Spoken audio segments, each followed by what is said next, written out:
আসসালামু আলাইকুম। আশা করি সবাই ভালো আছেন। আলহামদুলিল্লাহ আমিও ভালো আছি। তো আজকের দিনটাও মোটামুটি আলহামদুলিল্লাহ অনেকটা ভালো। কারণ দিনের বেলা তেমন একটা বৃষ্টি নেই আজকে কয়েকদিন যাবৎ। আর রাত্রেবেলা তাও হালকা পাতলা একটু হচ্ছে। তো এতে করেই বোঝা যাচ্ছে যে আবহাওয়া চেঞ্জ হচ্ছে, মানে বর্ষা প্রায় শেষের দিকে।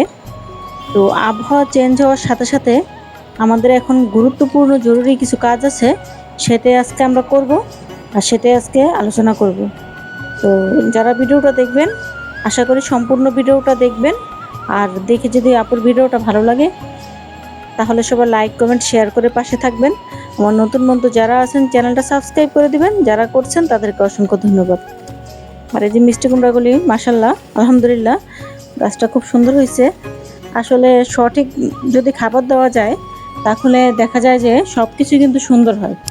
তো ছোট অবস্থায় আসলে আরেকটা জিনিস হচ্ছে, ছোট অবস্থায় সব কিছুই ভালো লাগে, সেটা গাছ হোক বা অন্য কিছুই, ছোট সব কিছুই সুন্দর। হ্যাঁ, কচি থাকে, ভালো থাকে, দেখতেও খুব সুন্দর লাগে। তো গাছেরও কিছু পরিচর্যা করতে হবে।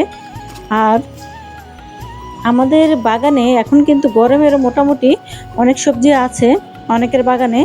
যেহেতু শীতের বাগান এখনও আমাদের পুরোপুরি শুরু হয় নাই, মাত্র আমরা বীজ বপন শুরু করছি। তো এখন দেখা যায় যে গরমের সময় যেমন এই যে আমার এই বরবটিগুলা, আমার পুরোনো যে বরবটি আছে সেগুলো আমি ফেলে দিছি। এখন নতুন করে আবার আলহামদুলিল্লাহ এই বরবটি গাছগুলো হচ্ছে। আর এটা হচ্ছে চিচিঙ্গা গাছ।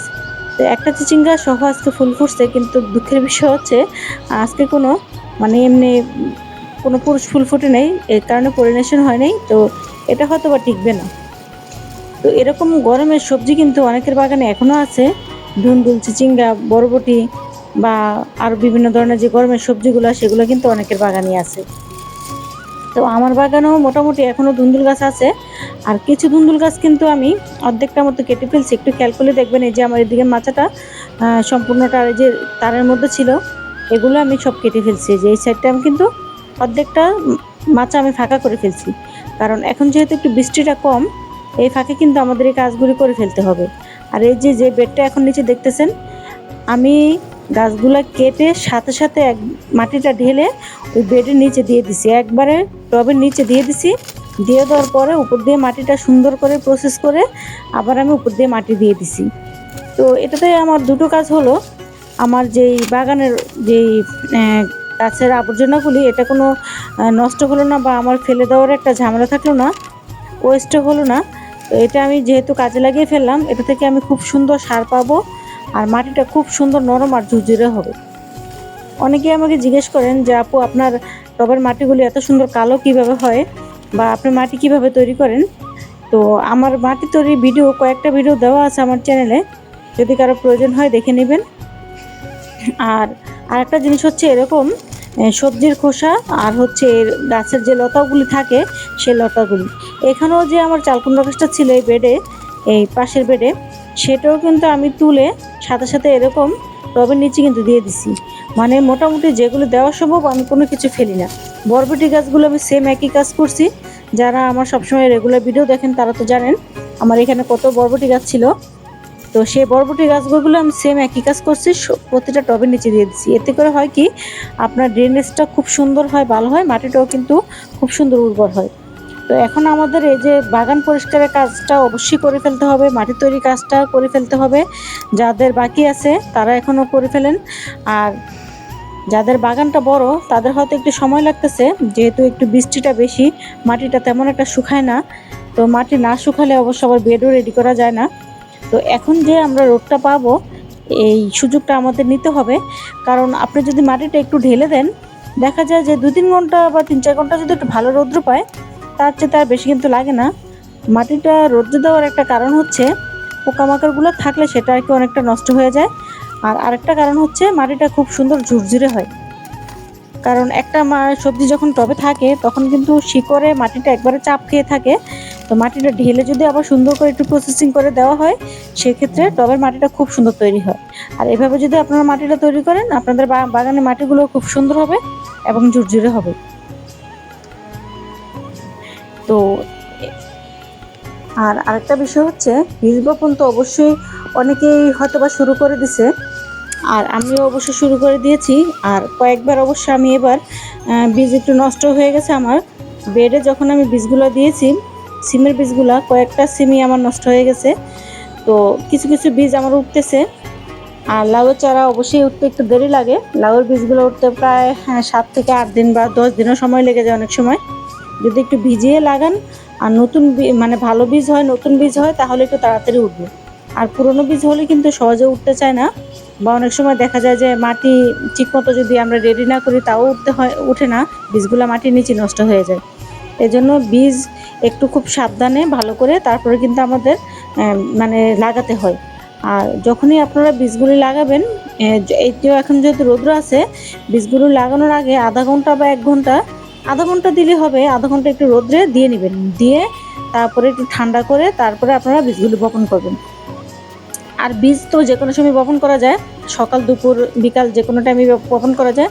আর যদি চারা বপন করেন তাহলে একটু বিকালের দিকে করলে ভালো, কারণ বিকালের দিকে করলে চারা তেমন একটা ক্ষতিগ্রস্ত হয় না বা নষ্ট হয় না।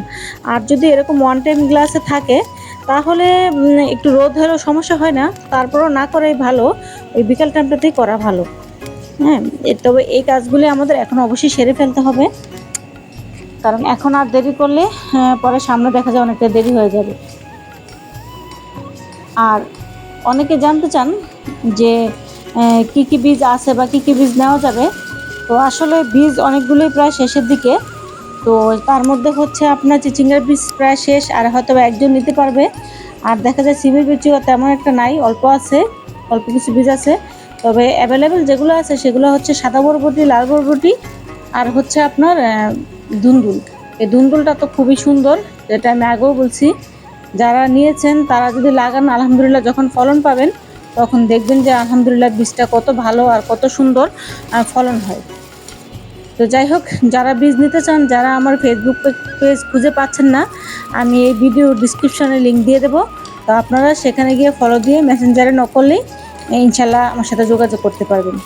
আর এই যে দেখুন, এই বীজটাও পেকে গেছে। তো এই বীজটা আজকে আমি তুলে মানে তারপর আমি এই গাছটা কেটে ফেলবো, কারণ এগুলো রাখা যাবে না। তো এরকম যাদের বাগানে পুরোনো যে গাছগুলো আছে আর ফল বেশি একটা হচ্ছে না, সেগুলো অবশ্যই আপনারা তুলে ফেলবেন। আর আমার এই বরবটি গাছটাও কিন্তু পুরনো হলেও এটার মধ্যে আলহামদুলিল্লাহ আবার সুন্দর করে ফলন আসছে। আসলে যেগুলো ফলন আসবে, একটু মোটামুটি ফলন আসতেছে, সেগুলো আমাদের তোলা যাবে না। আর এই তো আমার এই ডাটাগুলি প্রায় 20 দিন হয় নাই, এর মধ্যে কিন্তু আলহামদুলিল্লাহ খাওয়ার উপযুক্ত হয়ে গেছে।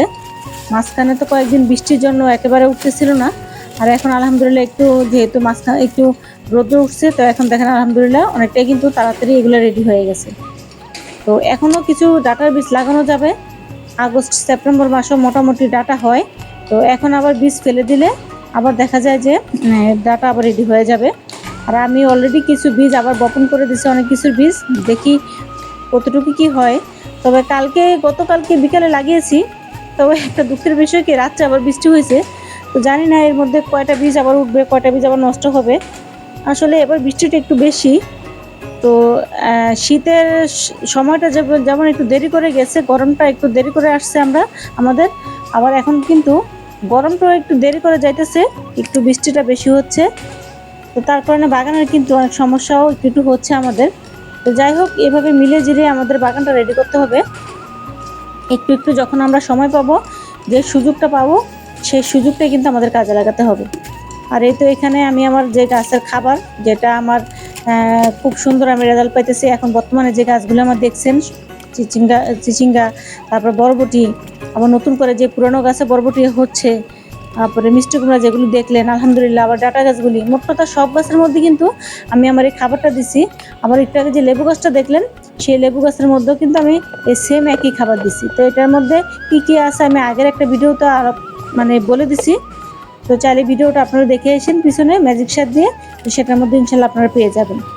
তো এরকম একটু একটু করে আমরা যদি খাবারটা সবসময় দিয়ে দিই। আর আরেকটা কাজ অবশ্যই করতে হবে, যে খাবার যেটা বললাম, খাবার দেওয়াটা অবশ্যই এই সুযোগে আমাদের এই যে গাছগুলোতে একটু করে খাবার দিতে হবে।